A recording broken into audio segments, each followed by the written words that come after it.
അവർണമായ ഒരു ആരാധനാക്രമവും വിശ്വാസക്രമവും പൂർണ്ണമായും തച്ചു തകർത്തുകൊണ്ട് ബ്രാഹ്മണികമായ ഒരു ആരാധനാ ശൈലിയിലേക്ക് കേരളത്തിലെ ഏതാണ്ട് എല്ലാ സമുദായങ്ങളെയും ഇപ്പോൾ വളരെ ലളിതമായി മാറ്റുന്നു. അപ്പോൾ ബ്രാഹ്മണ്യ വിരുദ്ധമായി ആരംഭിച്ച ഒരു പൗരോഹിത്യ പാരമ്പര്യം നമ്മളുടെ ഈ വളരെ പ്രബുദ്ധമെന്ന് അവകാശപ്പെടുന്ന കേരളത്തിൽ പോലും ഏതാനും നാളുകൾ കൊണ്ടുള്ള ഇടപെടലുകളുടെ ഭാഗമായി നമ്മൾ ആരും തന്നെ അറിയാതെ വൻതോതിൽ ബ്രാഹ്മണവൽക്കരിക്കുകയാണ്.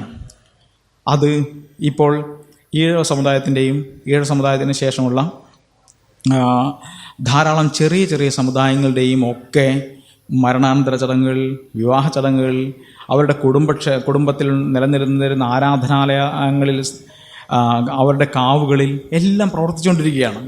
ചുരുക്കി പറഞ്ഞാൽ അവർണമായ ഒരു ആരാധനാക്രമവും വിശ്വാസക്രമവും പൂർണ്ണമായും തച്ചു തകർത്തുകൊണ്ട് ബ്രാഹ്മണികമായ ഒരു ആരാധനാ ശൈലിയിലേക്ക് കേരളത്തിലെ ഏതാണ്ട് എല്ലാ സമുദായങ്ങളെയും ഇപ്പോൾ വളരെ ലളിതമായി മാറ്റുന്നു.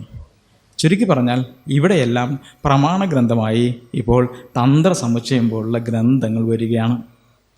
ഇവിടെയെല്ലാം ദൈവം ആര് എന്ന് ചോദിച്ചാൽ അത് ആരാണ് ഈ ക്ഷേത്രത്തിൽ ദൈവം എന്ന് പറയുന്നത് അവരുടെ പൂർവികരുടെ വിശ്വാസമൊന്നും അനുസരിച്ചല്ല, മറിച്ച് ഏതെങ്കിലും ഒരു ബ്രാഹ്മണർ നിർദ്ദേശിക്കുന്ന ആളുകൾ ജ്യോത്സ്യന്മാർ വന്ന് കവിടി വെച്ച് നടത്തുന്ന ഒരു കാര്യമാണ്.